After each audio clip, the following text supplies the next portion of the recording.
Olá, tudo bem? Seja bem-vindo a mais um episódio do podcast. Eu sou a Vivian Keren e é um prazer te ver por aqui.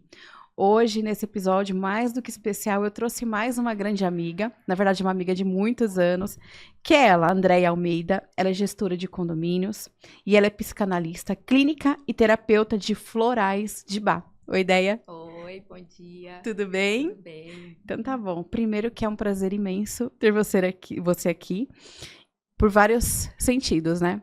Eu digo que a Andréia, ela foi minha primeira terapeuta, né, Ideia? A gente se conheceu, eu tinha 16 anos de idade, então ela sempre teve essa questão essa veia, né, de terapeuta, de eu falar um negocinho assim, ela já desenvolver todo um castelo de pensamentos. E hoje, Ideia, além de você ser gestora de condomínio, você hoje é psicanalista clínica mesmo, né? Sim, sim. Legal, então eu queria que você falasse um pouquinho de você, como que você entrou tanto na questão de condomínios, nessa profissão, quanto psicanalista, que eu acho que você já veio para isso, nasceu para isso, né? Muito obrigada pelo convite, minha amiga querida. Desejo muito sucesso e prosperidade aí para o seu novo desafio. Obrigada. Não tenho dúvida que já está sendo sucesso, Amém. né? Bom, eu sempre fui uma alma inquieta, né, em busca de respostas e explicações, né? E então essa questão da terapia, eu sempre fui muito adepta à terapia. Então eu comecei a me apaixonar pela terapia fazendo terapia, né? Porque ela me trouxe muitas respostas e acabou me direcionando de modo geral assim para a vida, né? E eu trabalho hoje com condomínios há mais de 20 anos. É uma profissão que eu aprendi a amar, respeitar, né, honrar demais, assim. Aprendi mesmo, né? Porque no começo eu achava que eu trabalhava mais por sobrevivência, como a maioria das pessoas, né? E eu entendi que esse trabalho é um trabalho que me dignificou, que me trouxe caminhos, experiência e me ajudou a lidar, a entender não só a mim mesma, mas como as pessoas, porque condomínio a gente lida com todo tipo de pessoas, né? Então hoje eu me sinto muito em paz e feliz com o meu trabalho. Né? Ideia, condomínio, eu sigo alguns grupos de condomínio, né? Uhum. E a maioria dos grupos de condomínio é por barraco. Né? Aí vai na assembleia, todo mundo, não pode, não pode, não pode, não pode. Eu acho, não sei, uma visão minha, que para você já é um baita de um estágio, né? Lidar com condomínios. Não deixa de ser, né? Não deixa de ser. As pessoas acabam se revelando, né? Viver em condomínio, ali é uma pequena cidade. E as pessoas acabam revelando quem elas são nas pequenas atitudes mesmo. E não tem só condomínios difíceis e problemáticos, né? Tem todo tipo, né? São pessoas, independente da classe social, do nível das pessoas, a gente lida com questões psíquicas. Então, as pessoas, a gente desequilibrada, você vai encontrar em todo ramo, em todo lugar, né? Qualquer classe O importante social. é você separar o que é seu, o que é do outro, né? Entender que aquilo não tem relação com você, com quem você é, né? Aquela pessoa, ela não tem... ela não é íntima sua, ela é uma pessoa desequilibrada, né, que está tendo um comportamento desproporcional ali às vezes, e que ela quer, né, como dizem, causar. Porque quem quer resolver não usa grupo de WhatsApp, né? Então, quem quer resolver, chama o síndico em paralelo, conversa com ele. Mas não, né? Tem gente que não tem esse discernimento, né? De 20 anos atrás para agora, né? Que você começou 20 anos atrás. Sim. Esses conflitos de pessoas, ele cresceu ou ele diminuiu? Eu acho que agora os meios de comunicações aumentaram. Então, antes você tinha telefone, depois e-mail, telefone, agora o WhatsApp. Então, as pessoas não conseguem esperar. Elas estão mais imediatistas, elas estão mais ansiosas, mais adoecidas automaticamente. Então, algumas coisas se acentuaram, né? Então, as ligações telefônicas diminuíram, em contrapartida, a demanda de WhatsApp, de e-mails, assim, e-mails menos, assim, porque as pessoas querem, entendem que o WhatsApp é uma ferramenta mais rápida, né? Mas eu acho que os conflitos sempre existiram. Agora ele está com uma roupagem diferente, mas falando da minha rotina, eu acho que os conflitos não mudaram muito, mas eu acho que eu mudei mais, né? Então, por isso que hoje eu lido de forma diferente, né? E você entrou nesse ramo de condomínios, foi uma oportunidade? Como é que foi?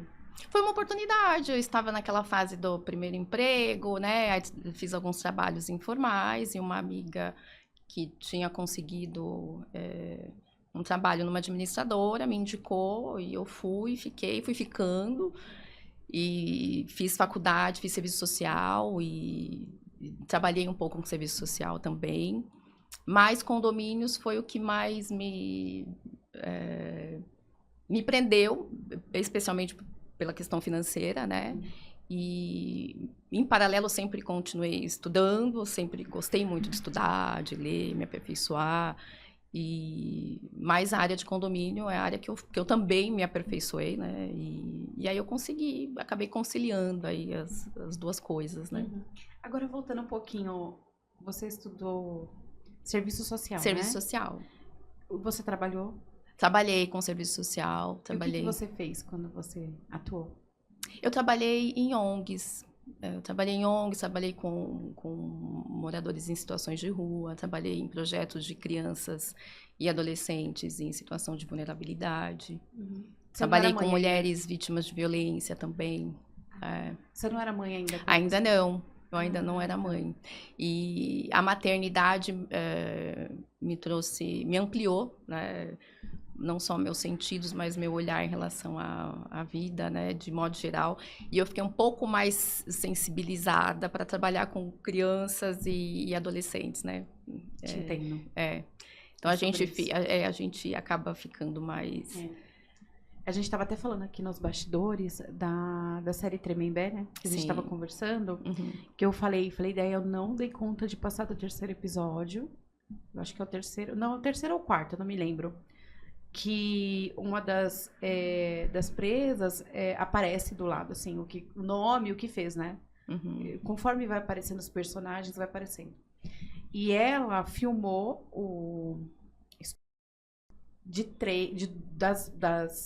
das irmãs de 3 anos, né? E a minha filha vai fazer 3 anos. Sim. Quarta-feira. E aquilo foi tão forte pra mim, mas tão forte pra mim ler aquilo, né? Sim. Já tava sendo forte ver a Isabela Nardoni, a mãozinha, a simulação, né? Da mãozinha dela na tela, a tela rasgada, as marcas da tela no Nardoni e tal. E aquilo foi muito forte. Foi tão forte que eu não consegui nem conversar na minha casa, assim, sabe? Sim. Aquilo ficou latejando na minha cabeça. Mas aí, como eu já tô aqui nesse assunto, vamos entrar só um pouquinho nesse assunto, que eu acho que é um dos assuntos mais em altas que tem hoje, que é a série Tremembé, né? E aí, eu assistindo, né, me causaram vários pensamentos, assim, eu vou falar por ordem.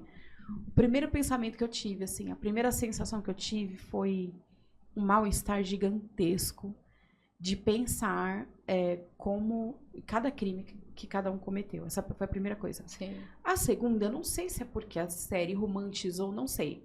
Deu uma impressão de um presídio meio resort, assim, sabe? Uhum, sim. Sabe? Meio assim, pô, cada um... não deu aquela impressão de um presídio, sabe? Como a gente sabe que é, né? Deu uma impressão que é umas férias pra eles lá. Uhum. A Suzane van Richthofen já chegou comandando, já conquistando e etc, né? Só que a gente sabe que tem dramatização e romantização. A terceira coisa, eles deram tanto foco para cada um no sentimento, assim. Então, a Suzane van Richthofen, até onde eu assisti, né?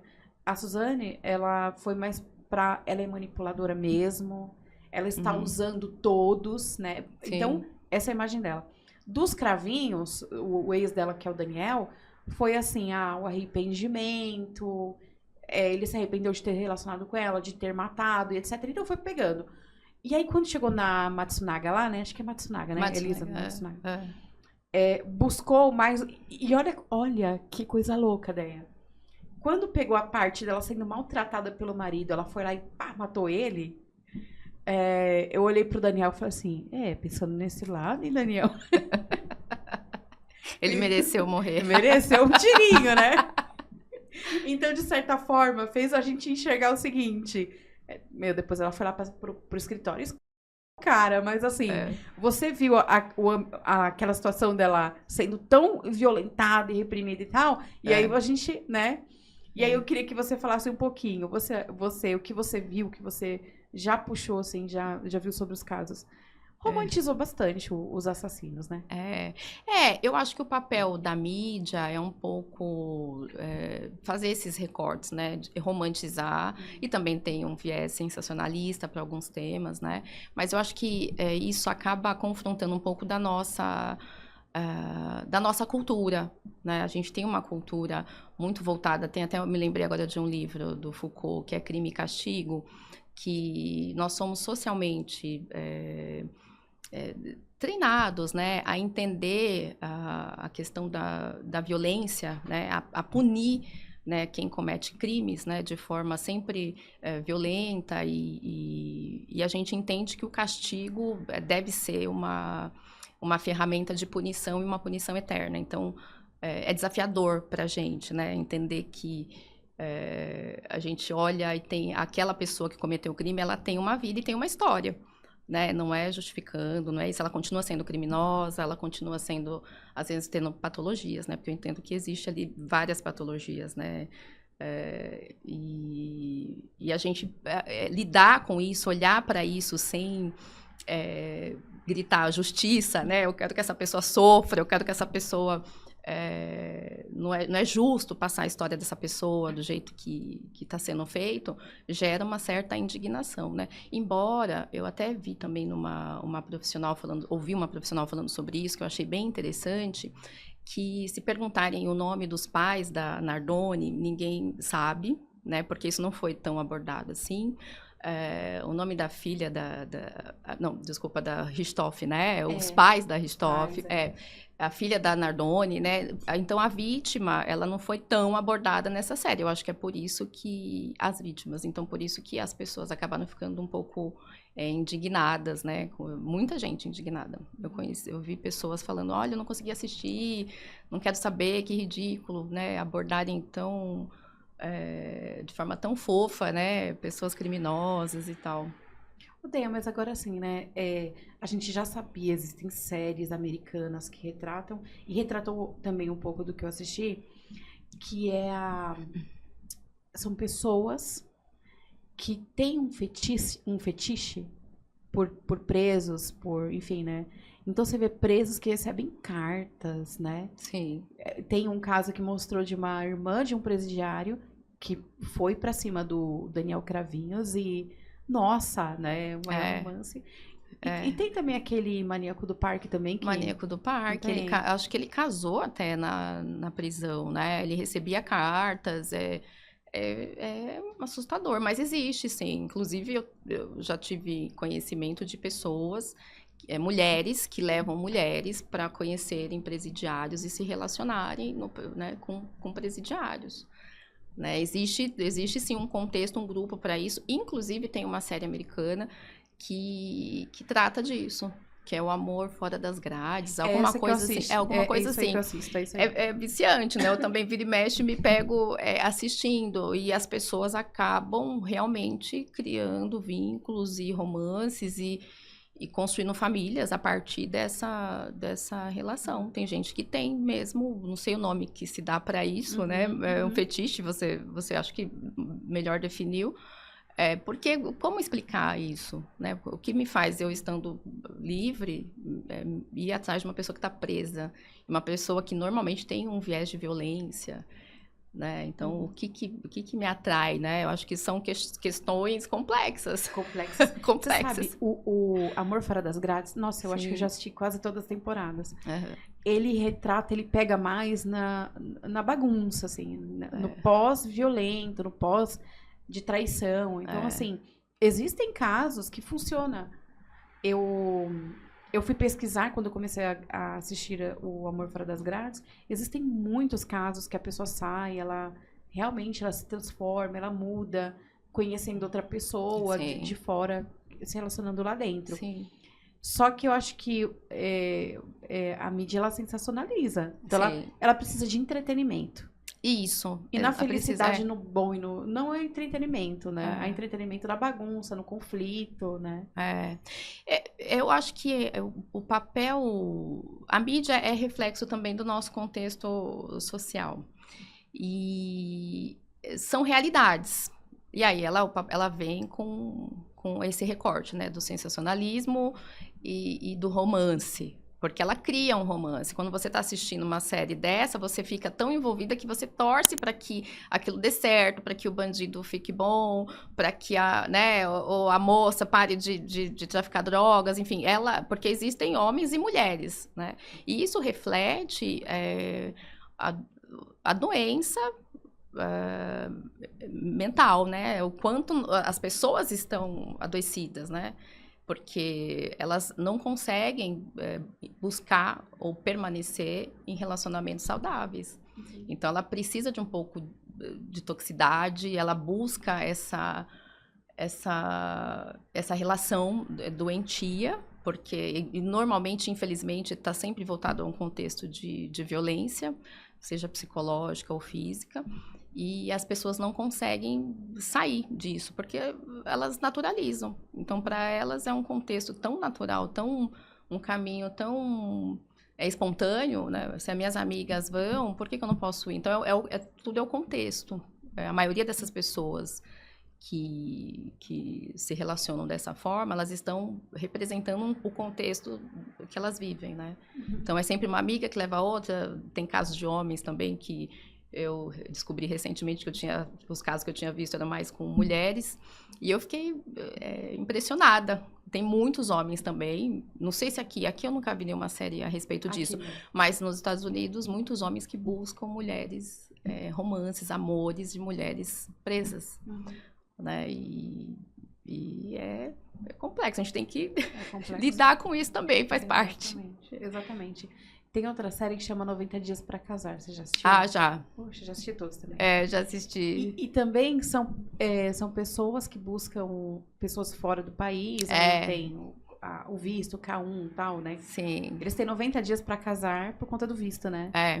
E normalmente é tudo uma bagunça.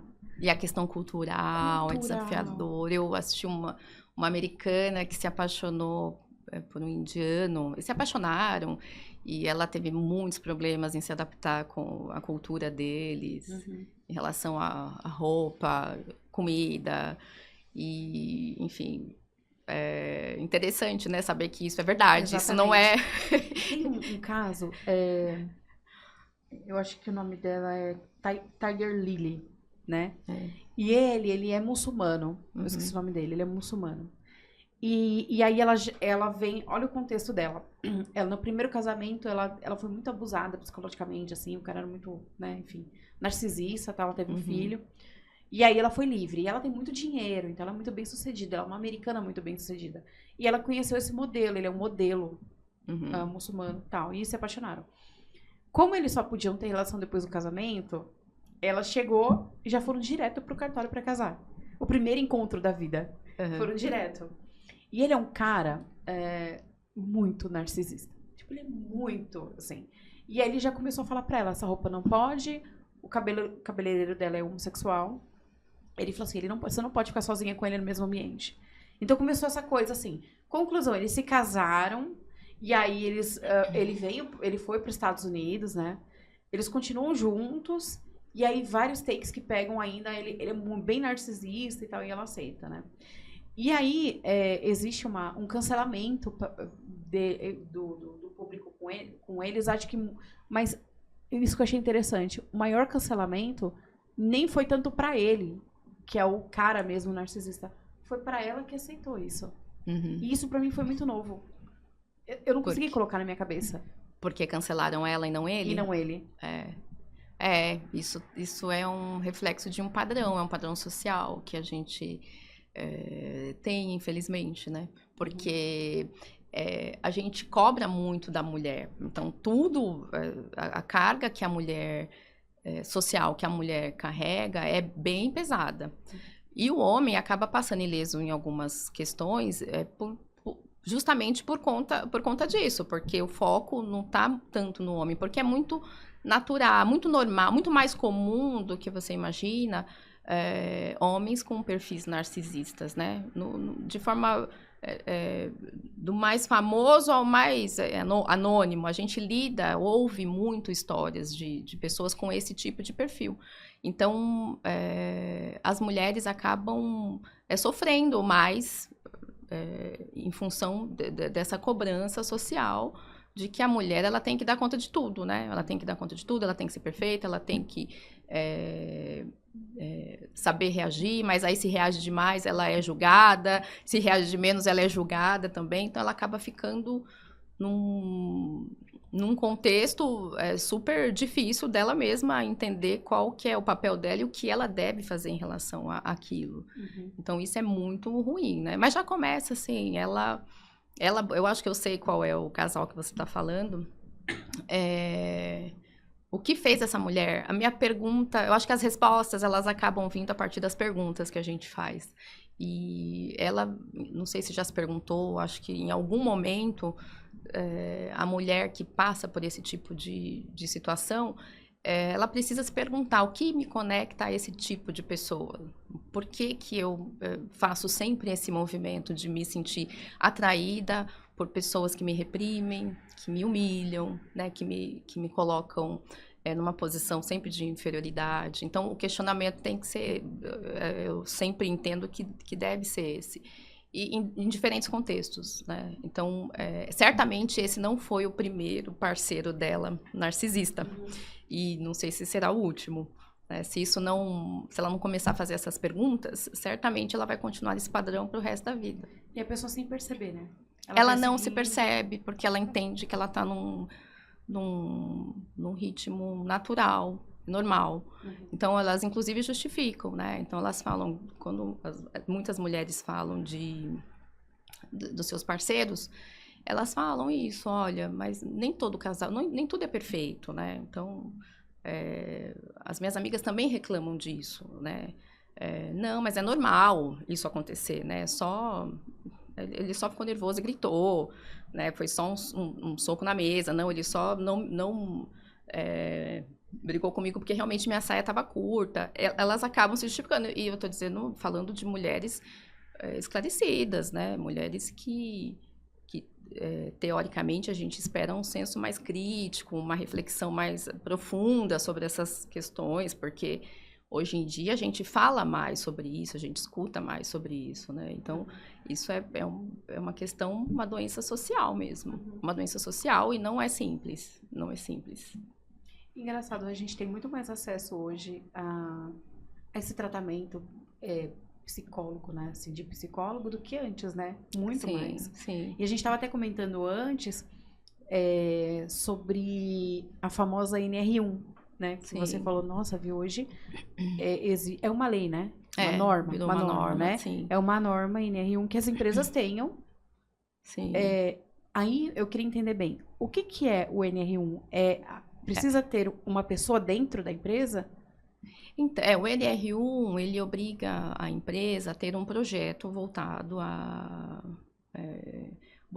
ao suporte ao funcionário, né? Porque ele entende que hoje em dia as pessoas estão ficando adoecidas e passam por problemas infinitos, assim, enormes, né, dentro das empresas, no sentido de assédio, ambiente tóxico, tem uma infinidade ali de possibilidades e de riscos que, tecnicamente, uma empresa acaba colocando o seu funcionário em situação de vulnerabilidade.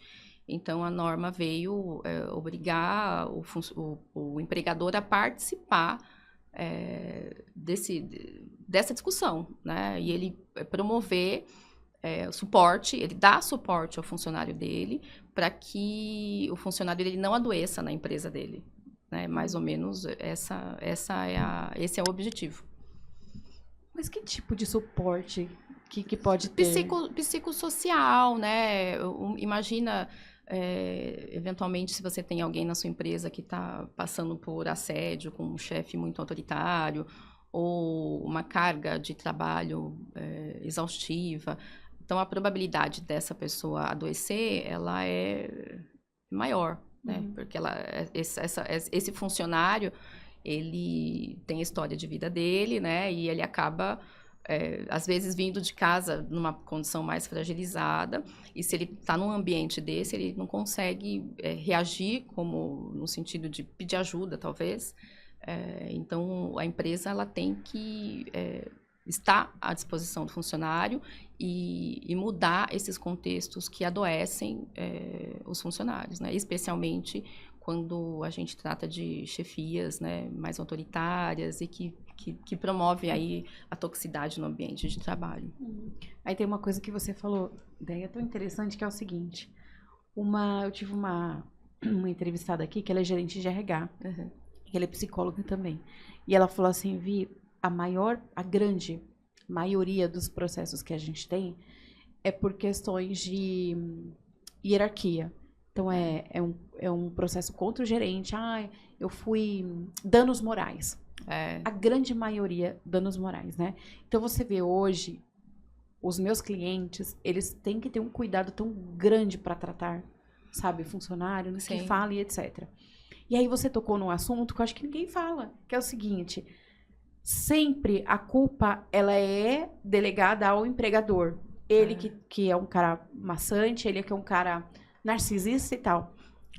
Mas ninguém vê o outro lado, como você falou. Sim. Que é do funcionário que já traz de casa algum problema.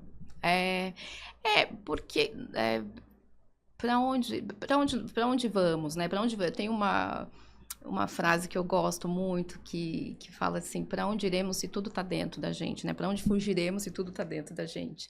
No final das contas, as pessoas, o ser humano, de modo geral, tem as suas demandas, né? Então, tem as suas demandas emocionais. Então, às vezes, tem um sentimento de inadequação, tem uma série de complexos, questões sociais mesmo, crises financeiras, lar disfuncionais, né? Dependência química envolvida na família, alcoolismo. Então, esse ser humano que sai de casa com esse contexto, ele vai trabalhar na sua empresa. Né? Então, ele está levando com ele uma série de questões e dores, né? Então, chega lá, ele encontra um chefe que é autoritário, um chefe que é insensível, né? E ele acaba projetando na empresa como se todos os problemas da vida dele fosse aquele contexto de trabalho. Não é menor, é um problema também, mas não é só isso, né? Por isso que a empresa tem que olhar e, eventualmente, se possível, oferecer um tratamento psicológico, né? Um acompanhamento diferenciado para esses funcionários, para evitar que isso aconteça.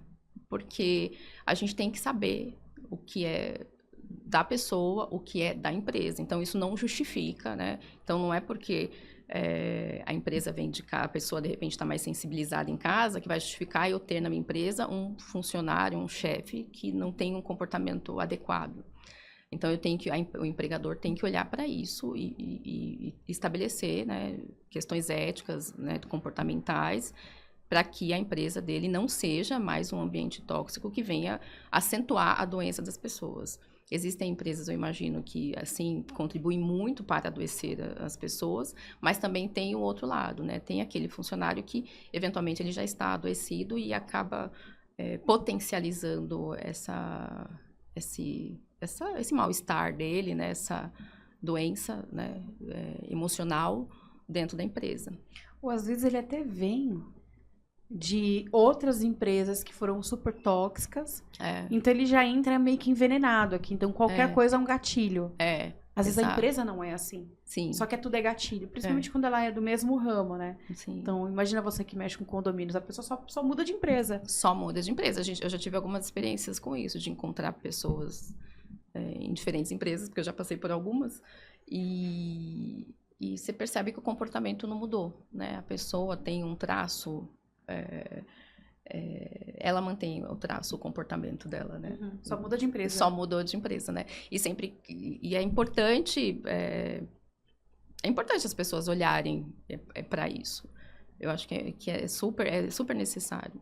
E eu acho que é legal as pessoas falarem sobre isso, a importância de você se tratar. Hoje, você tem uma infinidade de possibilidades. Então, você tem psicólogos, você tem terapeutas, você tem psicanalistas, você tem muitas alternativas, né? A terapia integrativa, ela te oferece muitas alternativas para você se cuidar.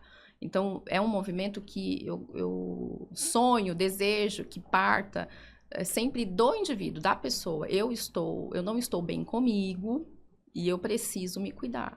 Eu preciso injetar saúde na minha vida, porque eu estou indo por um caminho muito perigoso, porque as pessoas acabam indo para a psiquiatria e acabam indo tomar remédio, né? O que é, muitas das vezes, necessário, mas não pode ser a única alternativa, a primeira alternativa.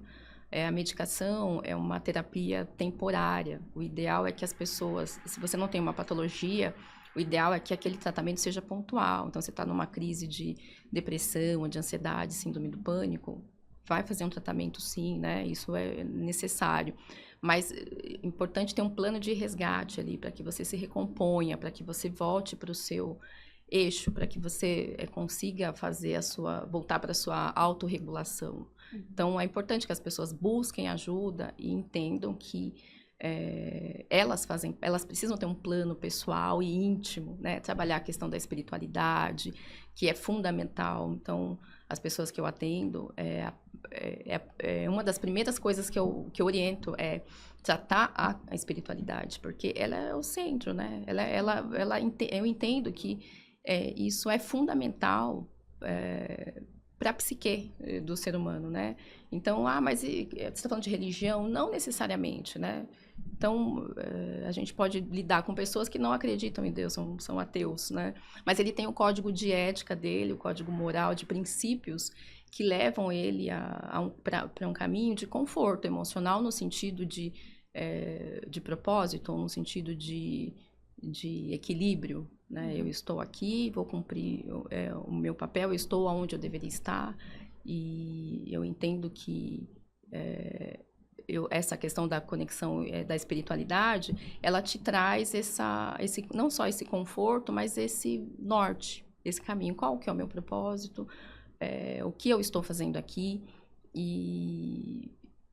Existe uma força, né, superior a mim, que me leva a tomar determinadas atitudes e direções que venham trazer contentamento para a minha vida, né? Porque, do contrário, fica tudo muito pesado e muito sem sentido.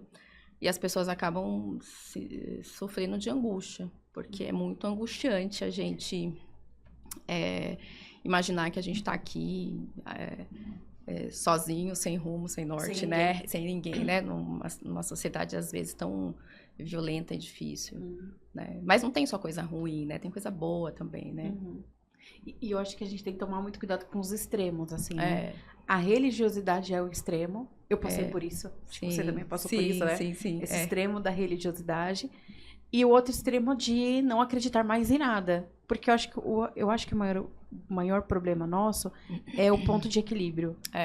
Né? Coisa que vem lá de pequeno, né? Da religiosidade. Eu abri mão de tanta coisa na minha vida pela religiosidade, né? E não digo que foi tempo perdido, aprendi muito, né? Só que eu já cheguei num limbo, não agora, graças a Deus, mas eu cheguei num limbo que eu falei assim, agora eu acho que eu não quero mais nada. Não quero nem o A, nem o B, né? Eu lembro que eu tinha um amigo na faculdade e ele era muito turrão, assim.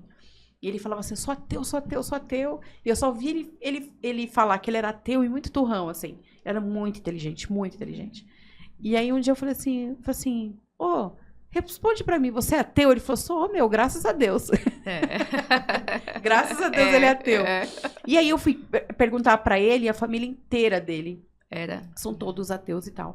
De repente, ele é aquela versão de quem nasceu na igreja, cresceu na igreja, pula, salta, faz tudo tal, mas não sabe o que tá fazendo, ainda não compreendeu aonde está, né? Sim. E eu vejo essa religiosidade, né, esse extremismo entrar em todos os setores da nossa vida, né? Sim. Eu lembro que uma vez eu tinha uns 2 anos com esse meu cliente, né? E era muito recente, eu tinha pouco tempo de empresa, tinha 29 anos de idade e tal. Não que eu tenha muito longe disso. E aí eu visitava muita loja. Aí eu entrei numa loja, e logo que eu entrei nesse cliente, eu coloquei rádio indoor. Então, rádio indoor, o que é? A rádio tá tocando, música, vinheta de moda, porque meu cliente é de moda. Aí eu entrei, a loja fecha às 9, era, sei lá, umas 8h30. Na hora que eu entrei na loja, eu falei, nossa, a loja vazia. Tá vendo uma menina que trabalhava comigo? A loja vazia, o que será que aconteceu, né? E aí eu comecei a ouvir lá no fundo, assim, aquela oração. Tá, não sei o que, não sei o que. E um louvor de fundo e tal, não sei o que. Eu falei pra ela, falou, tá acontecendo alguma coisa. Não tinha um caixa, não tinha uma pessoa naquela loja. A gente subiu pro estoque. Eles estavam fazendo um momento de oração, de louvor, tal, não sei o quê. E tinham vários funcionários que não eram evangélicos, né, e tal. Que se sentiam Que obrigados a estavam participar. assim, porque a gerente era evangélica. Então, ela queria que todo mundo participasse. E não tinha uma pessoa lá embaixo, não tinha fechado a loja. E aí, naquele momento, eu tive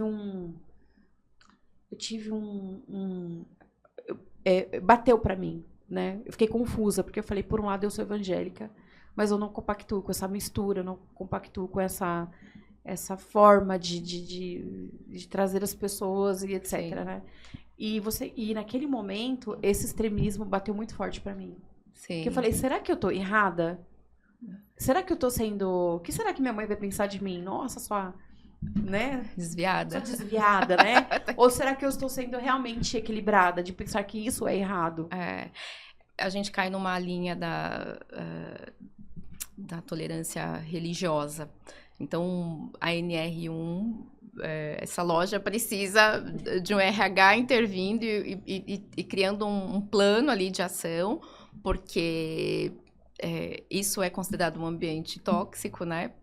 Para o funcionário, porque você não pode impor nenhum ritual religioso para ninguém. Então, se a loja eventualmente pretende incluir esse ritual de oração, reza, né? Então, forma grupos ali de pessoas que compactuam da mesma religião e permitindo que aquele que não é daquela religião faça o ritualzinho dele também. Porque você não pode impor, né, às pessoas a sua religião. É importante que isso esteja claro para os gerentes de loja, para os donos de empresa, que você não pode impor isso. Não é todo mundo que tem o discernimento, a sabedoria de abstrair, de desconsiderar, não é comigo, não quero mais. Porque se o seu gerente está mandando você rezar, né, é seu gerente, ele é seu chefe. Então, ele vai certamente dizer que ele está sendo constrangido por você a rezar a sua reza da sua religião. Então, esse é um cuidado que as empresas precisam ter. Mas olha só o buraco que abre, né? Se o dono ele é católico e ele quer que todo mundo todo dia reze Ave Maria, tal, e alguns são evangélicos, e aí fala assim, não, tudo bem, mas se o senhor abriu um espaço pro teu ritual, pra tua religião, eu quero pro meu também. Sim. Não é melhor não ter nada? Eu entendo que ambiente de trabalho, ambiente político tem que ser neutro. Por quê? Você está lidando com diversas realidades, né? Então, quando você começa a envolver a sua crença no seu ambiente de trabalho, você está confrontando com outras realidades. Então, quando eu falo da questão espiritual, né, da importância da espiritualidade, é um movimento individual, porque a minha espiritualidade tem que trazer equilíbrio, paz, alegria e contentamento na minha vida como um todo, no meu trabalho, no meu estudo, na minha família, na minha casa. Então, eu não posso só ter harmonia e me sentir feliz e respeitar pessoas que pensam como eu, pessoas que professam a mesma fé do que a minha, né? Então, é importante que as empresas, as lojas, as fábricas, elas tenham um ambiente neutro. E se for abrir esse viés aí de rituais, né, religiosos, que ele vai ter que permitir que todas as crenças sejam manifestadas ali, para que não haja imposição, constrangimento, discriminação, intolerância religiosa, porque senão a NR1 vai pegar ele. Não só por isso, não deveria ser só por isso, Não né? só por isso. Mas por uma questão ética, né, principalmente. A NRU vai te pegar. É. Ideia. Aí eu queria entrar num assunto que pra mim é uma das maiores, se não a maior dor não só do meu ramo, né, que eu atendo fábrica, varejo, etc, mas acho que não todo, que é a mão de obra. É a maior dor. Pra você ter uma ideia, toda semana eu recebo mais de 10 ligações de gerentes, supervisores, donos de loja, me pedindo indicações. Vendedor, caixa, gerente, etc, né? Porque como o pessoal sabe que eu tenho um network voltado, né? Eles pedem muito. Aí eu passei uma situação esses dias, em questão de 15 dias, eu comecei a ligar para um monte de gente pedindo indicação. Fulano de tal, acabou de sair daí e tal. E aí eu ouvi muita coisa assim, não, fulano de tal não quer mais trabalhar de domingo. Fulano de tal não quer mais trabalhar depois das 8 da noite. Fulano não trabalha mais em shopping, tá? Saiu. Eu ouvi muito caso assim, ó, fulano tá com problema de... Teve problema de...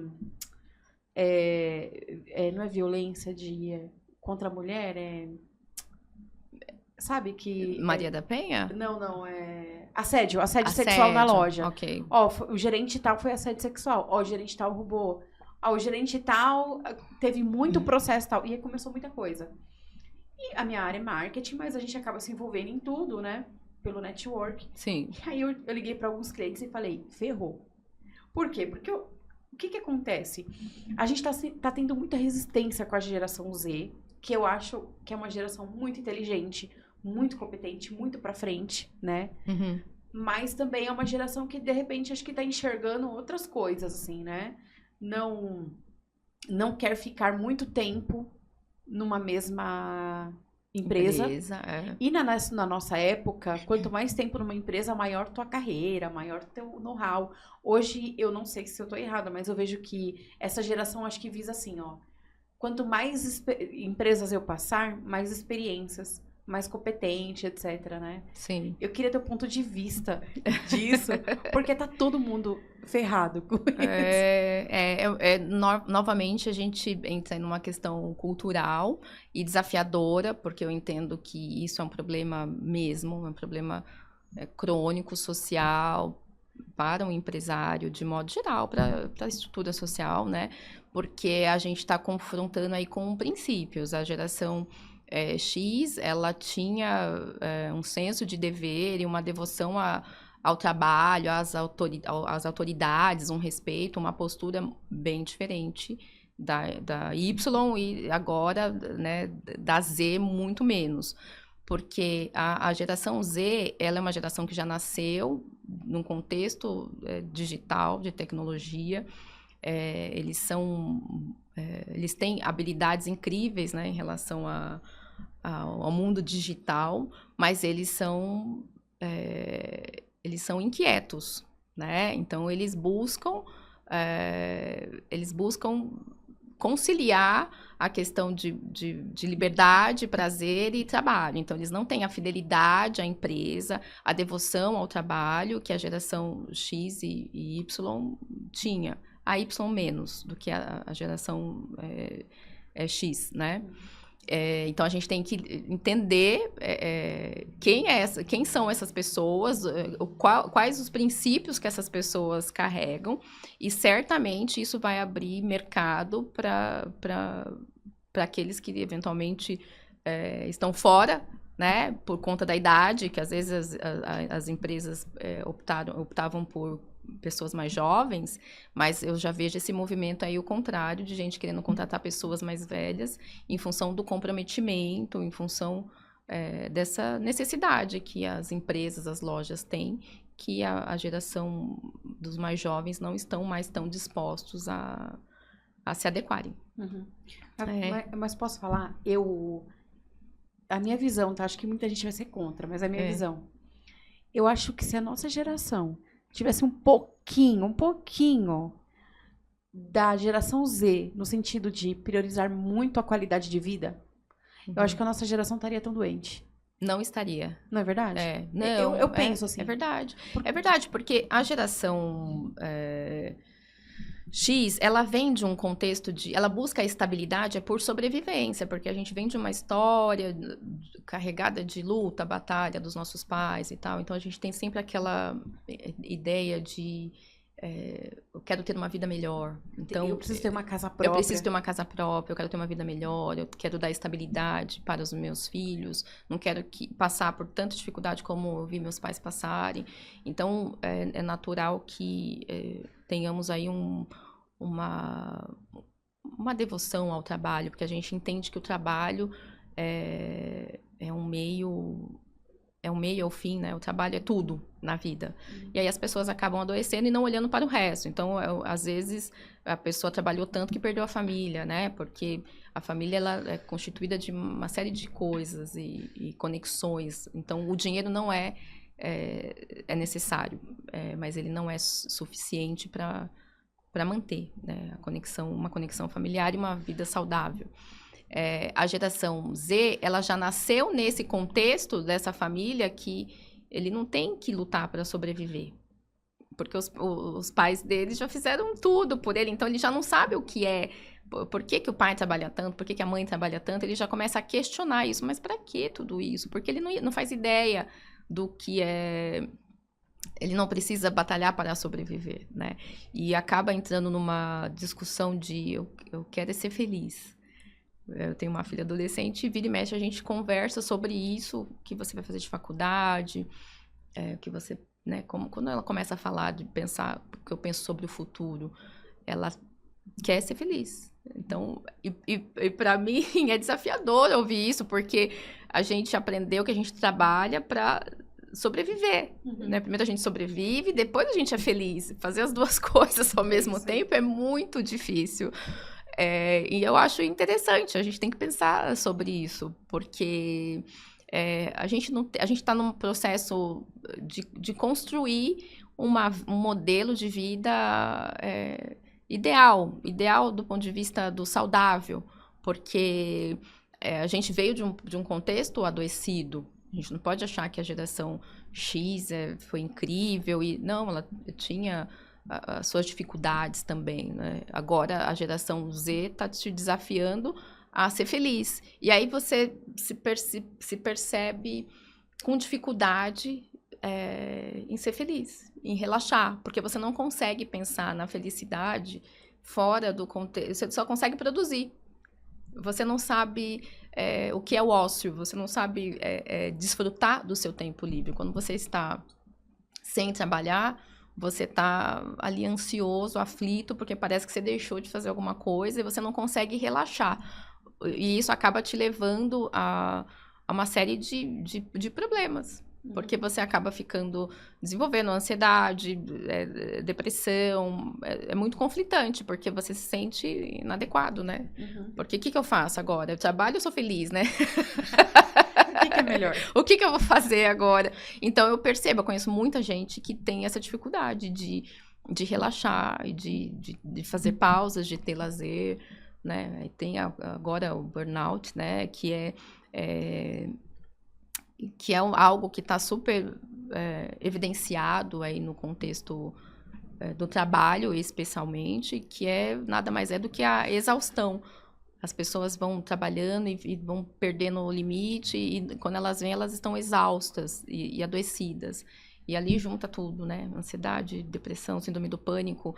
E o desafio é encontrar esse meio termo e esse equilíbrio, né? Conciliar a sua vida profissional com a sua vida pessoal, e no meio de tudo isso conseguir ser feliz com quem você é, com o que você tem, e identificando o seu lugar no mundo.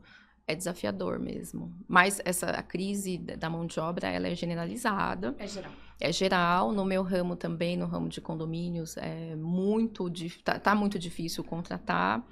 E as pessoas... A gente tem tido muita dificuldade com contratar pessoas comprometidas, né? Em relação a... As pessoas saem do trabalho com muita facilidade hoje em dia, no sentido...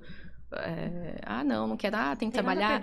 E a baixa que tem em épocas de feriados prolongados, por exemplo, né? Carnaval, a pessoa vai e não volta mais. E a gente fica pensando, meu Deus, mas as pessoas, por que não querem? E tá tudo bem, e ela não liga para aquilo. E como ela acaba não tendo plano de carreira, ela acaba não tendo ambições, algumas ambições, elas não têm essa preocupação, esse olhar que a gente tem, que é a questão do compromisso, né? E não é só a geração Z que tem se comportado dessa forma, né? A gente sabe que, eu acho que isso é muito mais uma questão pessoal, né? Do que necessariamente geracional. Eu ouvi isso, que você acabou de falar, de um supervisor que veio aqui, o Antônio. Ele falou assim, mas não é só a geração Z que tá assim. Não. Os 40 a mais também, né? Ele falou assim, tá todo mundo assim. Porque eu acho que, de repente, a tecnologia tá vindo tão forte. O que eu vejo, assim? Duas coisas, 2 pontos do que você falou. Eu acho que são 2 radicais, assim, né? Muitos da nossa geração são muito radicais ao extremo. E da geração Z tem muita gente radical também. Tem. Pra gente, quando a pessoa fala assim, por exemplo, se a Gigi fala pra mim, tia, eu não sei qual faculdade que eu quero ser feliz, no meu subconsciente, sabe o que eu imagino? Ela na praia fazendo miçanga e vendendo. Não é isso que vem na nossa cabeça, assim, né? Sim. E aí, um segundo ponto do que você falou, eu lembrei que eu tive um cliente turco, dono de rede, de calçados, que ele falou assim, Vivian, o meu patrimônio, o patrimônio da minha família, vai morrer no meu neto. E eu não entendi. E eu realmente, naquela hora, eu não consegui falar um A. Eu fiquei assim. E ele deixou eu pensar, né? E eu sentada com ele, eu falei, não entendi. Ele falou assim, tudo começou no meu bisavô. Meu bisavô criou a primeira loja de calçados. E meu pai passava muita dificuldade, né? Meu pai começou a trabalhar com 10 anos com ele. Ele vendia calçado para comer. Porque era muito difícil. E aí meu bisavô foi crescendo. Quando meu pai e os irmãos dele herdaram a rede e tal, já tinha umas 10 lojas, eles ainda assim sofreram, mas cresceram. Eu já peguei, já estruturado, mas eu também trabalhei muito. O meu filho tá pegando pronto. Muito pronto. Então, meu filho não tá precisando batalhar. Meu filho tá lá na Alemanha estudando. Sim. E tá muito bem. Quando ele voltar, ele vai herdar uma rede muito bem estruturada, capitalizada, investimentos altos, eu tenho muitos imóveis e tal. Então, meu filho já vai pegar sem lutar. Quando chegar no meu neto, provavelmente ele não vai saber administrar toda essa riqueza. Ele vai destruir o meu império. É a sabedoria, né? Ele é uma pessoa muito sábia, porque tem um ditado que diz o seguinte, que situações difíceis formam homens fortes e situações fáceis formam pessoas fracas. É mais ou menos isso, Concordo. né? É mais ou menos nesse sentido. Aquilo que eu falei um pouco antes, a geração Z não precisa batalhar por nada mais, ou tanto como era a geração X. Uhum. Ela não precisa mais batalhar. Então, é muito natural esse movimento dos avós, né? Construírem os impérios e os netos acabarem, porque ele está buscando ser feliz e não necessariamente o dinheiro é o que vai trazer felicidade para ele. Então, eu acho que é importante pensar sobre a importância dos valores e princípios. Então, pegar o que se tem de bom e colocar princípios e valores aí, que é o senso de responsabilidade, que é o compromisso, né? A responsabilidade com o patrimônio da família. Mas faz todo sentido. Faz todo sentido. As pessoas eles não foram treinados. O que treina, o que faz você ser quem você é, a sua história, tudo o que você passou. E querendo ou não, a dificuldade, ela acaba formando, né, pessoas de uma outra forma. Então, não é que você é a forma ideal, mas acaba desenvolvendo mais garra, mais determinação, mais obstinação em algumas pessoas. Então, a gente tem que pensar numa outra forma de ver, se viver socialmente, que isso seja trazido sem tantos conflitos, né? Que é desafiador. Você sabe que, internamente, eu falei assim pro meu esposo, eu falei, Daniel, a gente ainda tá no início da empresa, né, assim, digamos, né? Uhum. Então, tem muita coisa pra frente, mas eu espero que quando meus filhos tiverem seus 15 anos, a gente já esteja bem. Sim. E o que eu falei pra ele? Eu falei assim, olha, eu penso num jeito deles não destruírem minha empresa. Uhum. Que eu pensei o seguinte, falei, olha, quando eles tiverem idade para trabalhar, eu não quero que eles trabalhem na nossa empresa. Eu quero que eles trabalhem para os outros na rua. Eu quero que eles saibam como que é acordar 5:30 da manhã, 6 horas, pegar um ônibus, ir até o trabalho, ter horário do almoço, entende? Eu quero que eles tenham essa experiência de saber o que é uma hierarquia sem ser a mãe, sem ser o pai, Sim. né? Que eles lutem por crescer numa empresa, se eles tomarem gosto na profissão que eles vão ter e seguir a vida, ok, sigam a vida. Sim. Mas se eles tiverem essa experiência, a humildade, tiverem esse estágio fora e chegarem no momento que eu veja, nós estão preparados para trabalhar aqui, aí eu trago eles e falo assim, filho, pronto, filha, vocês estão prontos, vem aqui trabalhar na empresa da mamãe e do papai, porque vocês já passaram no chão de fábrica, já sabem o que é isso, né? Sim. Eu vi essa forma, Sim. né, de futuramente ninguém destruir a minha empresa. O que é uma forma muito bacana de se pensar, porque eu também penso isso, né? Mas na prática a gente se pega não fazendo dessa forma, porque a gente quer proteger os nossos filhos. Então, a começar um exemplo, né? Minha filha com 15. Então, ela não pega lotação, ônibus, não anda sozinha. Coisas que eu já fazia quando eu tinha a idade dela. Eu comecei a trabalhar com 13 anos, então eu já me virava muito, muito bem, assim, na rua, né? Me perdia, me achava. Coisas que eu já não... Mas por uma questão minha, eu acabo super protegendo muito ela dessa vivência.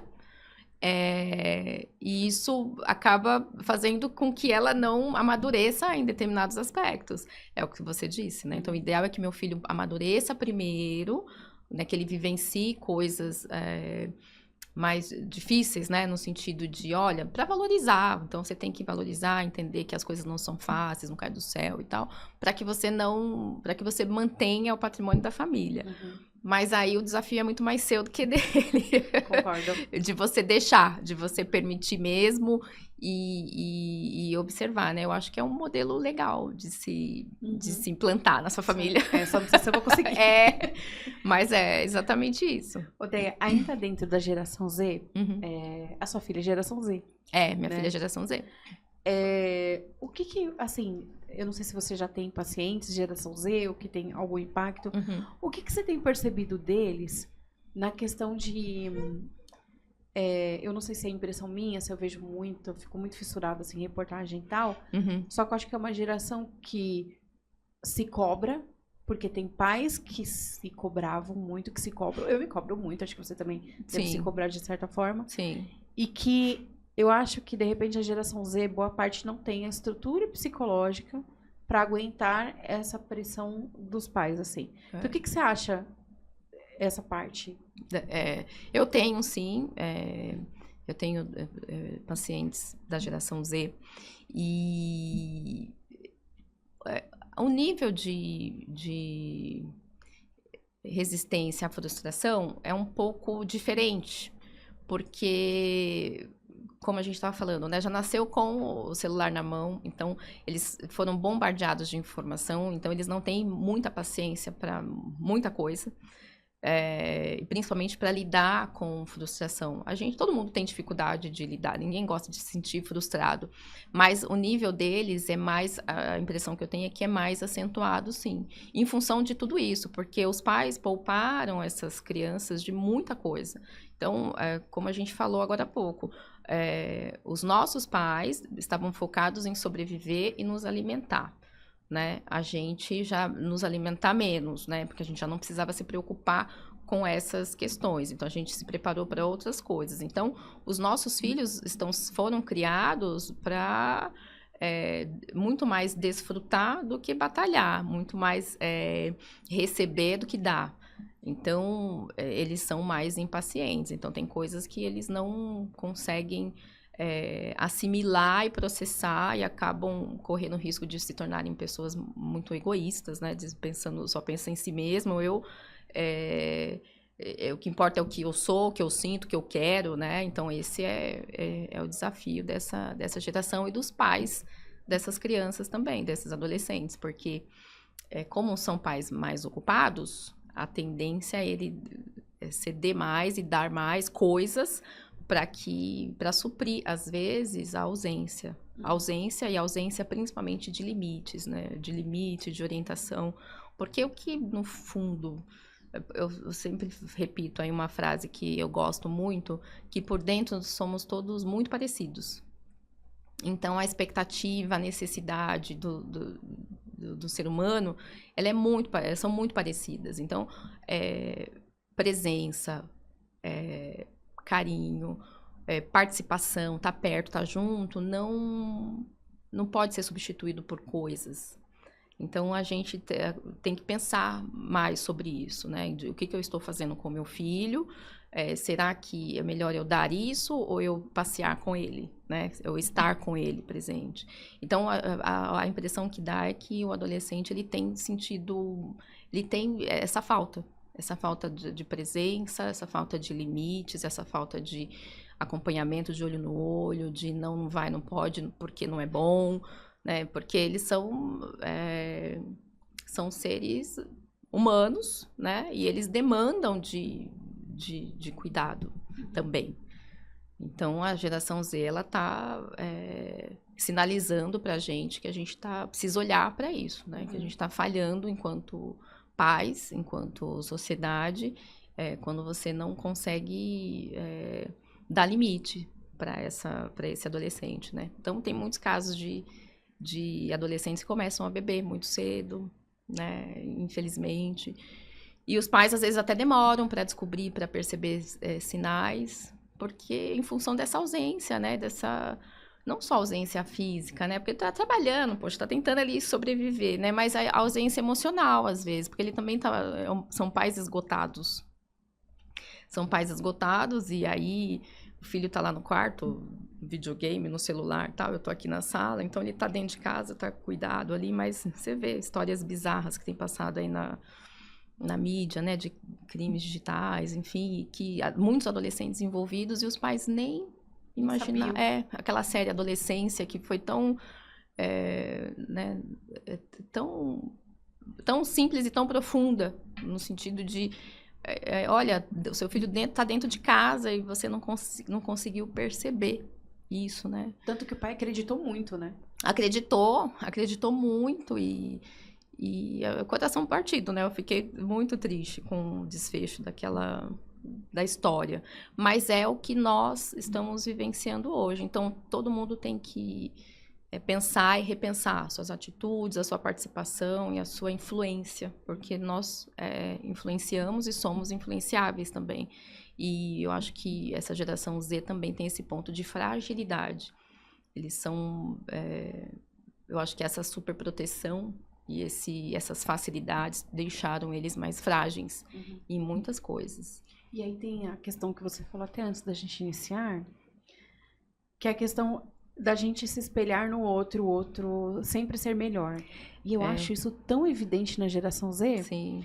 Eu não sei se eu estou errada, me corrija, mas sabe a impressão que eu tenho? Que, por exemplo, a dificuldade que a gente tem de contratação de mão de obra da geração Z é porque a geração vem e fala assim, bom, vamos lá, vaga de vendedor. Qual que é o piso? Vamos supor 2.200. Aí ele abre o TikTok e os adolescentes da idade dele estão com uma Ferrari, uma Porsche. Aí ele fala assim, nossa, para eu conseguir uma Porsche dessa, quanto tempo eu vou ter que trabalhar aqui? Sim. A rede social, ela traz muita fantasia pra gente, pra todo mundo. Então, as pessoas acabam se envolvendo num nível de fantasia muito profundo e ela acaba se desconectando da realidade dela. E ela acaba sempre se comparando. O nível as pessoas adoecem muito mais hoje em função desse acesso e desse excesso de rede social, em função da comparação, porque ela acaba achando que a vida dela é muito medíocre, muito ruim, em função das outras vidas que as pessoas editam ali na rede social, que é a vida que ela estabelece como ideal para ela. Eu quero ter uma vida assim, essa é a vida que eu gostaria de ter para mim. E aquela vida, primeiro que ela não é sua, e segundo que ela é editada, né? Então, a chance dessa vida ser real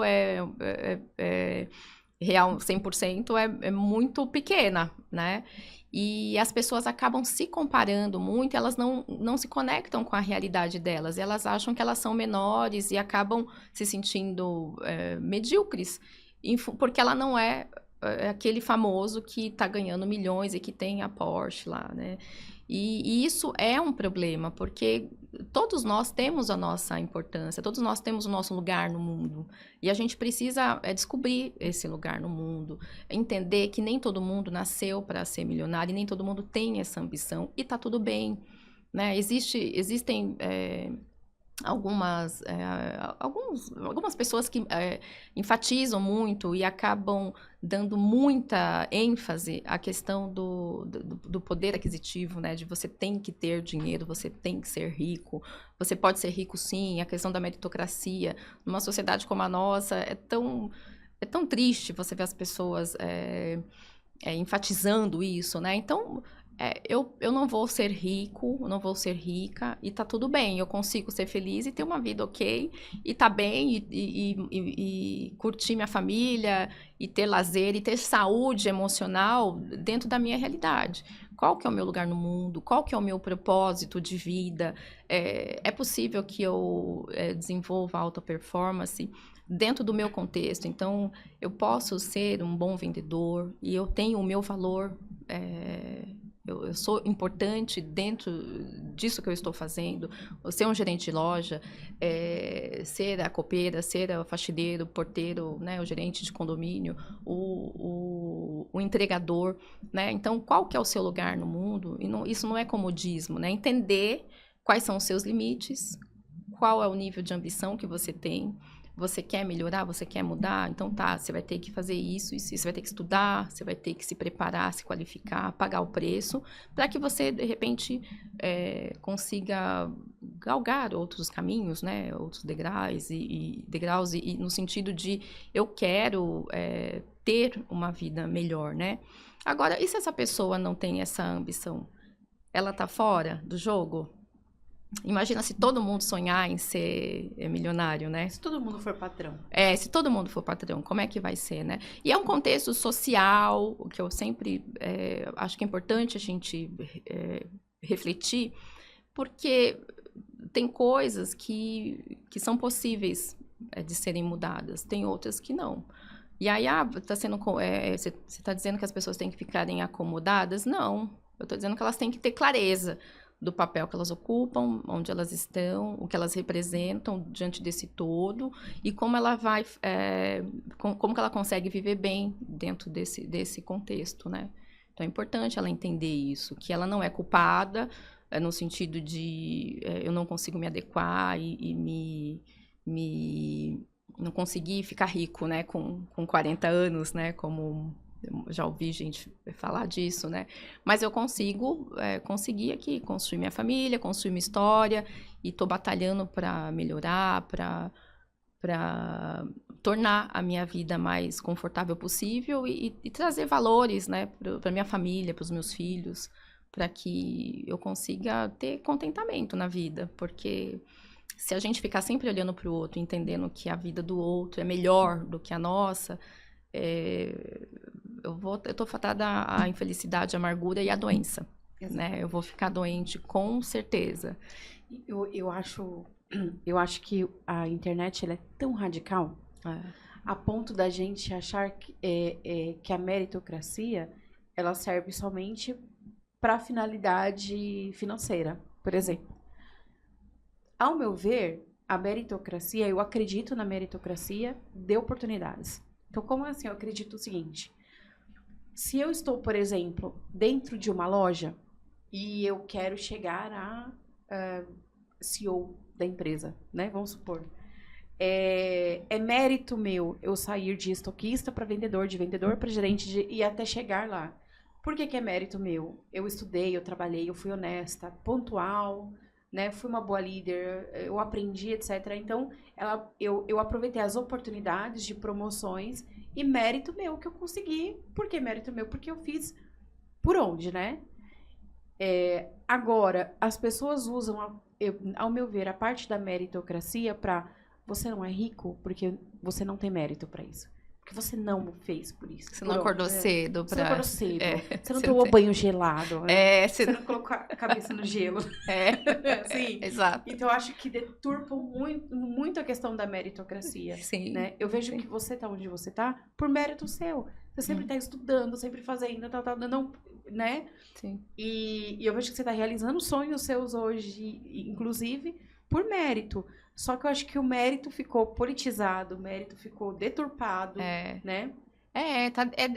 Eu entendo também como um pouco de deturpação, porque a impressão que dá quando algumas pessoas falam de mérito é que se você for muito esforçado, se você acordar cedo, tomar banho gelado, você vai conseguir. Coisa que não é realidade, porque se você for medir a vida pelo nível de esforço que as pessoas fazem, às vezes, aquela pessoa que trabalha na limpeza, que mora muito longe, no extremo sul, trabalha na região central, ela sai de casa 4 horas da manhã para ganhar o pão dela, né? Então, na minha opinião, essa pessoa, olhando para o lado do mérito, ela é a que mais mereceria. Porque olha o nível de esforço, de batalha que essa pessoa tem na vida dela, né? E às vezes deixando filhos, né, menores, crianças em casa, não tem com quem deixar. E às vezes são tantas mazelas que você escuta que você fala, gente, se a meritocracia fosse um fato concreto e óbvio, como muitas pessoas dizem, essa pessoa, na minha opinião, ela é merecedora de colher frutos pelo mérito do esforço. É por isso na verdade, não é assim que funciona, porque ela é extremamente esforçada. Não é por falta de esforço que ela está nessa realidade, né? É um contexto social, né, do qual ela já nasceu ali, né? E não é fácil sair daquela realidade. E o importante é que as pessoas não sobrecarreguem mais esse grupo de pessoas, dizendo a eles que eles não estão numa vida melhor porque eles são preguiçosos e porque eles não merecem. Uhum. Ou então porque eles estão colhendo, né, alguma, sei lá, maldição espiritual. É por isso... É por isso que eu falei que, para mim, a meritocracia, ela é alinhada às oportunidades. Sim. Porque, por exemplo, se essa senhora que é faxineira, que ela acorda 4 horas da manhã, ela não tem tempo de estudar, ela não tem tempo de fazer nada. Sim. Mas se, de repente, lá na empresa que ela trabalha, o diretor fala assim, nossa, a dona Maria... Puxa, eu vou dar uma oportunidade para ela. Uhum. Maria, você quer vir aqui trabalhar, de repente, aqui no escritório? Não sei o quê, tem uma promoção... Quer dizer, ele viu o trabalho dela e existiu uma oportunidade. Sim. Aí ela vai falar assim, poxa, eu quero, entende? Sim. Então, quer dizer, ela pode passar de acordar 4 horas da manhã para acordar 6, de ganhar 1.500 para ganhar 10, em questão de 5 anos, Sim. não sei. Mas foi a junção da meritocracia com a oportunidade. Com a oportunidade, entende? Exatamente. E falando do profissional da limpeza, eu vi um dia desses uma reportagem, acho que foi em Minas Gerais isso, um faxineiro que trabalhava num fórum e ele era muito esforçado, ele gostava de ler e ele estudava, ele estava sempre ali lendo o processo, ele estava ali inserido naquele contexto, né, de leitura e de curiosidade. E um grupo acho que de advogados e pessoas que trabalhavam ali naquele fórum se sentiram tão tocados com o esforço dele, com o interesse dele, que se juntaram e pagaram a faculdade dele. E ele virou promotor. Nossa! Ele virou promotor. Uma história linda, né? Eu achei muito bonita a história dele. E então é a questão da oportunidade, porque se ele fosse só esforçado, não que ele não pudesse, ele até poderia, mas as chances dele seriam menores, mas ele teve um apoio ali, porque uma pessoa que ganha tão pouco, ela certamente teria mais dificuldade de pagar uma faculdade. Exatamente. Mas aquele grupo de profissionais ali resolveram investir nele, investiram e hoje ele virou promotor. Então, é uma história linda, mas eu não acho justo a gente falar que a meritocracia tem relação com o nível de esforço. E se você for muito esforçado, você vai, sim, mudar a sua realidade e você pode ser milionário, né? Concordo. E eu entendo que isso tem a ver também com o nível de ambição das pessoas, né? Então, se você também não tá afim de tomar banho gelado, se você não quer ser milionário, você só quer conseguir... ter tempo livre, desfrutar aí da sua família, conseguir passear no parque com eles, ter uma refeição digna, né? Eu acho que isso já é uma grande conquista. Exatamente. A gente tem que parar de querer padronizar a vida das pessoas, né? A gente não tá aqui para ser padrão de ninguém. Cada um tem um DNA, cada um tem o seu lugar no mundo, cada um tem o seu jeito de ser e existir de forma muito especial e significativa, e a gente tem que valorizar isso, sim, e entender que existe contentamento nisso, né? Então, eu consigo ser feliz ocupando o lugar que eu ocupo, eu estou no lugar que eu deveria estar, fazendo o que eu deveria estar, e eu estou feliz com isso, eu tenho orgulho de mim por isso, e eu não posso ficar me comparando o tempo todo com outras pessoas. E eu acho que isso é muito prejudicial e tóxico. Esse é o lado que eu sempre estimulo as pessoas a refletirem, pararem de se comparar. Né? Entender o que você tem de bom, quais são os seus pontos fortes, quais são os seus desafios, o que você pode fazer para melhorar a sua vida, a sua saúde emocional, e parar de olhar para os lados, né? Olhar para você, olhar para dentro e tornar o seu mundo um lugar melhor de se viver, né? O seu mundo, que eu digo, é você com você mesma, e você com a sua família, com a sua rede, com seus amigos, e o mundo de modo geral, né? E parar dessa coisa de eu vou viver para o mundo e quero, eu sempre brinco, né? Quando eu entro nessa questão do mundo, uma professora minha muito querida, a Elza, ela falava assim: para de querer mudar o mundo, porque o mundo não quer ser mudado. Né? Então, antes de você querer mudar o mundo, você olha para o seu mundo, para o seu pequeno mundo, né? Onde é o seu mundo, né? Começa dentro da sua casa.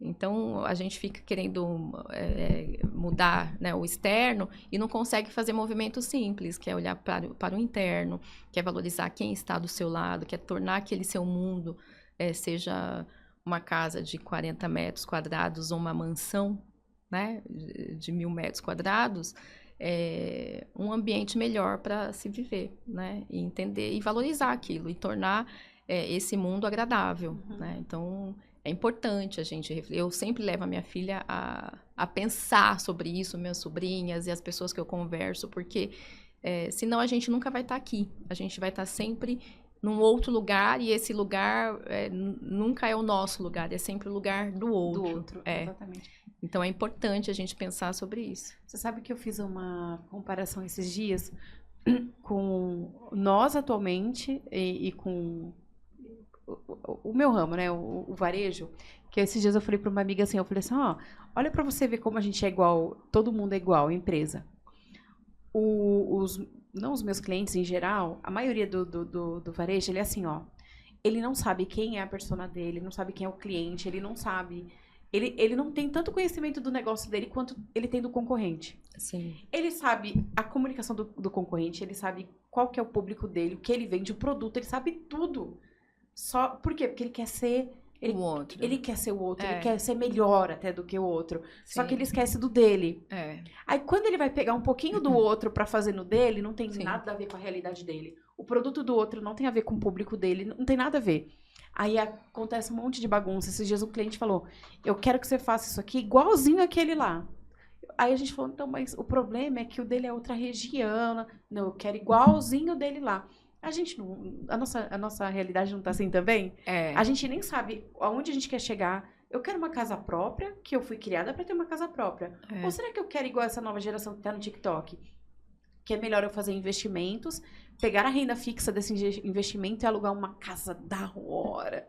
Porque se eu comprar uma casa própria, eu vou comprar 37 metros aqui, né? Agora, se eu colocar tudo no investimento, daqui a uns 5 anos, eu alugo uma casa de 7 mil reais lá na Alphaville, entende? Sim. Então, quem será?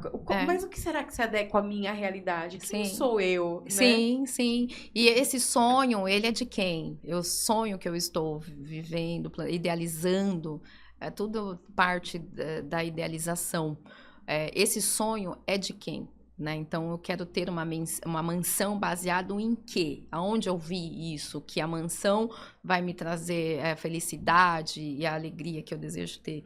Então, é um ponto importante para a gente refletir. E se fortalecer individualmente e também coletivamente. Como você disse falou como exemplo, o seu cliente, é muito natural, é muito comum, né? Não deveria ser natural, mas é muito comum as pessoas gastarem energia olhando para o vizinho. Aquela história da grama. A grama do vizinho é sempre mais verde, né? Sempre, né?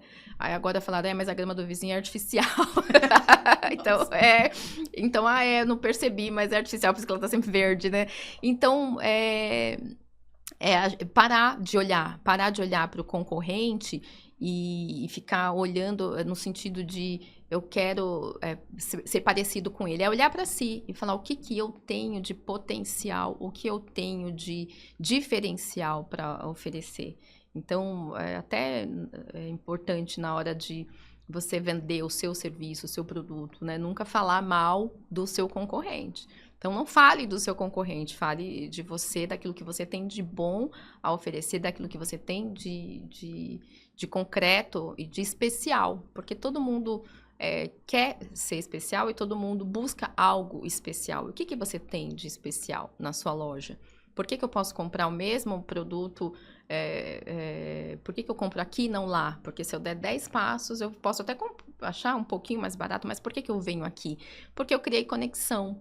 Né? Então, a gente não está livre das conexões humanas, né? Então, é importante a gente valorizar isso, valorizar quem somos, onde estamos e o que temos de bom a oferecer, porque todo mundo tem algo de bom e especial para oferecer. Mas, às vezes, você está tão preocupado com o seu vizinho que você acha que ele é mais especial que você. E aí, você não consegue olhar e se valorizar e entender que você também é especial e tem algo de bom a oferecer. Mas é desafiador, né? Você que trabalha com marketing, o marketing tem muito essa questão de olhar, né, para a concorrência também, né? Precisa. Tudo, porque as grandes marcas, né, você vê que parece que elas trabalham num clima ali de rivalidade. Exatamente. Não, se a refrigerante tal fez uma propaganda assim de azul, eu vou pro roxo, né? Porque você vê a maior prova é o McDonald's e o Burger King, né? Um tá aqui, o outro faz igual, com uma cerejinha em cima. Exato. Tá aqui, né? Porque, o que acontece? A gente precisa vender mais do que o concorrente. Uhum. Então, eu preciso saber o que eu tenho que fazer para vender mais do que ele, né? Sim. Não que eu queira pegar o público dele, mas eu preciso vender mais do que ele, eu preciso chamar a atenção. Só que o olhar tem que ser do marketing, e não do dono. Sim. O dono tem que se preocupar com a casa dele. Esquece concorrência, esse é o meu trabalho. Esses dias o Daniel chegou e falou assim, amor, então eu tava lá na cliente, a cliente falou assim, nossa, Daniel, teu preço é muito bom para fazer eletricidade, energia elétrica, energia solar. Veio aqui a empresa X, nossa, cobrou o olho da cara, 3 vezes mais do que você. A Daniel falou assim, olha, eu não sabia o que falar. Eu falei, complicado. Eu falei assim, você fala o seguinte, sabe o que acontece, senhora Maria? É que a empresa tal tem funcionário, tem aluguel, tem imposto, isso, aquilo. E eu, como sou eu e mais uma pessoa, eu não tenho funcionário, eu não tenho aluguel e tal. Então, o valor dele vai subir mesmo. Mas a qualidade dele, eu não tenho dúvidas que é boa. Acontece que como eu sou eu e mais uma pessoa, eu vou conseguir entregar para a senhora tal prazo e etc. Mas assim, olha, vocês fiquem à vontade para falar com a empresa. Sim. Só que eu não vou falar que o serviço do próximo é mais caro, nem que eu não conheço, né? Sim. Se eu tiver algum picareta no caminho, eu vou alertar a senhora. Sim. Porque eu conheço. Agora, olha, fique à vontade, ela contratou ele. Quando ele voltou lá, ele falou exatamente isso. Ela falou, nossa, que bacana. Por quê? Porque ele não precisou queimar, falar mal do concorrente. Né? Ele foi correto, foi justo e fechou o negócio. Sim, né? sim. Eu acho que é por aí. É por aí. Eu acho que esse é o caminho mesmo. A gente falar do nosso trabalho que a gente tem de bom para oferecer e sem desmerecer o colega ou a concorrência. Porque cada um fala por si só, né? Exatamente. Para quem quer procurar hoje a Andréia, psicanalista, né? Uhum. Primeiro, como que faz para procurar você? E eu acho que o maior problema é entender a dor. Tipo assim, quando que eu vou procurar um profissional? Hoje, as pessoas, infelizmente, elas vão procurar quando elas já estão colapsando. E aí, por isso que, às vezes, o primeiro profissional a ser procurado é o psiquiatra, porque a pessoa já entrou em colapso, ela não deu atenção a sintomas, né? Sintomas que são muito sutis. Quando você percebe, você já está completamente ali adoecido e não consegue mais dar conta da sua própria vida, da sua existência sem o uso de medicação, né? Então, o ideal é você procurar ajuda sempre que você se sentir muito desconfortável com alguma coisa, né? No sentido de principalmente quando esse desconforto já vai para o físico. Então, as pessoas acabam tendo muita insônia, as pessoas acabam desenvolvendo síndrome do pânico, de forma, fala assim, olha, do nada eu entrei no elevador, o elevador parecia que estava fechando, e eu já não consegui, não lembro de mais nada, acordei num hospital. Uma pessoa, teoricamente normal, assim, trabalhava ali no escritório com a gente, passou mal dentro do elevador e ela desenvolveu um quadro de síndrome do pânico. Aí depois ela foi falar que ela já tinha sentido outras coisas, ou já tinha tido outros sintomas muito parecidos, né? E deixou para lá, não deu importância. A gente não tem essa cultura de de valorizar muito a terapia, né? Então, eu acho que é importante a gente se sentir, a gente ter autoconsciência. Então, eu não estou bem, eu preciso conversar sobre isso. Eu preciso conversar sobre isso de forma inteira, profunda e séria, dando o devido valor ao que eu estou sentindo, né? E não esperar a dor acentuar, você se desregular, né? Se desconectar o que você sente do que você pensa e já começa a gerar doença no seu corpo, para depois procurar ajuda, porque é muito mais difícil você procurar ajuda depois que você está doente. Uhum. Então, por isso que é importante você cuidar da saúde, praticar atividade física, se alimentar adequadamente e se cercar de saúde, se cercar de práticas saudáveis, né? Se alimentar daquilo que você ouve, daquilo que você vê, elevar a sua frequência. Eu sempre falo que a gente tem que... A gente produz, a gente promove a saúde e também a doença, né? Muitas das vezes, quando a gente não se preocupa com o que a gente está consumindo de modo geral, né? Então, de modo geral, aquilo que a gente assiste, aquilo que a gente ouve, aquilo que a gente fala, porque eu acredito muito no poder da palavra, no poder que nós temos dentro da gente. Então, o nosso corpo produz doença e produz saúde também. Uhum. E eu acredito que nós somos capazes de produzir saúde, mas para isso a gente tem que se olhar e se perceber a tempo, né? Porque senão a gente acaba indo para a linha da medicação. E o ideal é que esse não seja o primeiro caminho, né? A terapia não é só na hora que deu a pedra nos rins, igual a gente fala, né? Bebe água antes. Ela é preventiva, né? É preventiva. Então, é um trabalho preventivo. Então, você não precisa ficar doente, desenvolver obesidade para saber que fazer uma atividade física é importante para a sua saúde, né? Então, você é um corpo cheio de hormônios, né? Então, você precisa de oxitocina, você precisa de hormônios que te geram bem-estar. Então, a atividade física é comprovadamente uma prática que gera bem-estar. Então, é importante que você leve isso a sério, que você valorize isso, né? Ah, eu não quero... Eu não estou sentindo vontade. Tem uma frase que o J falou que eu amo, que eu sempre uso, que é: adulto não faz o que quer, adulto faz o que tem que ser feito. Quem faz o que quer é criança, né? Então, eu sempre uso essa frase: a gente tem que fazer o que tem que ser feito. Então, é pela sua saúde, pela sua família. Então, você tem que cuidar da sua saúde. Então, é importante ter esse olhar preventivo também, né? Uhum. O Thales do G4 falou a mesma coisa num debate que ele teve, que eu achei sensacional, que ele tava falando que o pessoal tá todo mundo desempregado, né? Era um empresário falando com o pessoal desempregado, e o pessoal batendo com ele e tal. E ele falou assim, não, a gente, muitas das vezes, a gente não faz o que a gente gosta. E o cara falou assim, não, a gente tem que fazer o que a gente gosta. Aí ele falou, não, a gente tem que fazer o que tem que ser feito, né? E eu acho que é muito por aí. Volta essa questão do fazer o que gosta e do que tem que ser feito, é o conflito de gerações. Então, a gente pode, eu acho que é um desfecho interessante para essa questão, né, da conversa de gerações. Porque nós somos eu sou da geração X, que tem que faz o que tem que ser feito, porque tem muito a ver com a sobrevivência, com a responsabilidade. Se eu assumir um compromisso com você, eu vou até o fim. Vou honrar os meus compromissos, né? Então, a geração Z já nem tanto, né? Ela quer fazer o que ela gosta. Exatamente. E não o que tem que ser feito. Aí a nossa geração fala, puxa, bem que eu queria também fazer. Você já percebeu quantas pessoas do nosso ciclo de relacionamento querem ou estão mudando totalmente de profissão? Sim, muitas. Tem, inclusive, muitos coaches e mentores voltados para essa mudança de carreira. E eu acho que é muito válido, porque são as vantagens, né? Eu acho que todas as gerações são importantes e têm o seu nível de importância. E a geração Z nos faz refletir sobre isso. E é importante a gente pensar que existem outras formas de viver também. Não existe só uma forma de viver, existem outras formas de viver. E a gente estava acostumado, a gente aprendeu que precisa ser, para ser bem-sucedido, você tem que ser bancário, você tem que fazer direito, você tem que ser... Né? E eles estão mostrando pra gente que esse tem que ser é questionável. O ideal é que você consiga conciliar. Então, você não vai ter prazer o tempo todo sobre tudo que você faz.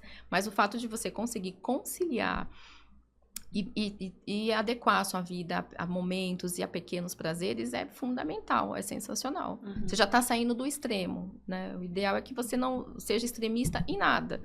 Então, você pratique o equilíbrio. Então, eu vou trabalhar porque eu preciso, sim, de recurso, mas eu vou também me divertir, eu vou também praticar o ócio quando precisar, eu vou descansar, eu vou não fazer nada, porque essa coisa tem que ter, né? Não tenho que nada, eu vou me perceber e buscar aquilo que me conecta comigo, aquilo que me faz bem e aquilo que eu entendo como saudável. Eu amo viajar. Então, mas para que eu consiga continuar viajando, eu preciso trabalhar. Não necessariamente eu vou abrir mão do meu trabalho para ficar só viajando, mesmo porque eu preciso de dinheiro para viajar.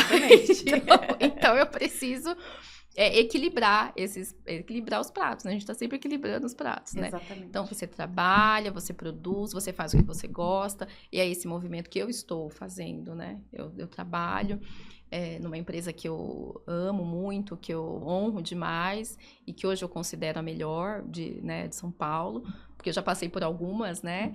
E estou muito feliz lá, né? Uma empresa que me acolheu, que eu respeito demais. E também trabalho em paralelo com os meus atendimentos. Faço alguns atendimentos à noite, dependendo do caso, sábado de manhã. E estou conciliando e estou conseguindo contentamento na minha vida. Eu me sinto feliz por isso, por ser quem eu sou, por fazer o que eu faço. E é isso. Odeia, hoje você atende online e presencial? Eu atendo online e presencial. Eu tenho preferência por presencial, mas atendo alguns casos online também. Graças a Deus, até dezembro eu não tenho mais agenda, porque já estou com meus horários preenchidos, né? Não dá para fazer merchan, mas... Só para 2026 Só agora. A partir de janeiro. E eu estou à disposição. Eu atendo na região da Paulista, né? Trabalho na região da Paulista, o escritório que eu trabalho é na Paulista e também atendo ali na região. Uma questão de logística, né? Então, eu consegui conciliar isso. Presencial à noite, em alguns casos... Sábado de manhã. Online também? Online também. Qual que é o teu Instagram profissional? É Andréia Almeida, psicanalista. Legal, @Andréia Almeida, psicanalista. E na Paulista... É na Paulista, no Shopping Center 3. Legal. O consultório. E no meu Insta tem lá todos os endereços. link, na bio tem. Legal, tem o meu site lá. Só para terminar, você sabe que a gente falou muito de se comparar e etc. Tem uma outra coisa, eu acho que todo mundo precisa ter uma pessoa de referência, sabe? Sim. Eu falo para os meus clientes de fábrica que a gente tem que ter uma marca de referência. Então, um exemplo, eu quero atingir o nível da Nike, mas assim, é o meu espelho, é a minha referência. Eu já falei pra muita gente, já falei pra você, quando eu era adolescente, eu conheci a Andrea, ela era minha referência, até hoje. Eu olhava ela, nossa, ela comprou o primeiro carro, e falava muito bem, e estudou e tal. Eu falava assim, nossa, quando eu crescer, não que a gente é só 5 anos mais diferença, eu quero ser igual a Andrea, porque era o meu espelho, né? E meu pai falava assim, e a gente teve um pastor maravilhoso, que é o pastor Adalto, né? Sim. Que ele falava assim, ó, você tem que ter uma pessoa que você vai falar assim, olha, eu quero, o que ela fez para chegar até lá? E eu falei, gente, eu grudava muito em você, né? E eu gostava de ouvir, sempre ouvia. Então, eu não ficava junto com os adolescentes, eu ficava com os mais jovens, mais adultos, porque eu queria, né? Eu queria crescer, e você, na época, você me dava bastante bronca também, né? Viram, vai assim, vai assim, vai assim, vai assim. E aí, quando a gente se reencontrou em 2012, eu era gerente de marketing, né? Sim. E você já tinha a Gigi, já tinha uma profissão e tal. E pra mim foi um orgulho eu falar pra você, Deia, sou gerente de marketing, já tenho um carro, comprei um apartamento, tô assim, tô assim. Pra mim foi um orgulho. Então, pra mim é um orgulho ser sua amiga. É um orgulho ter você aqui no podcast. Uma referência pra mim, ela é exatamente assim, gente, o tom, a fala.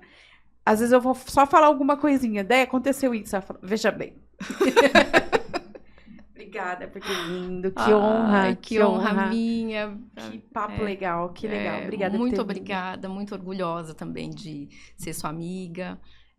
Para mim foi um prazer enorme ter você na minha vida. Te admiro demais, te amo demais e muito obrigada. Eu só tenho a agradecer. Obrigada, Deia. Muito obrigada. Obrigada, gente. Então, vocês que assistiram o episódio até aqui, foi um dos episódios mais longos que a gente já teve. Eu não vi a hora passar.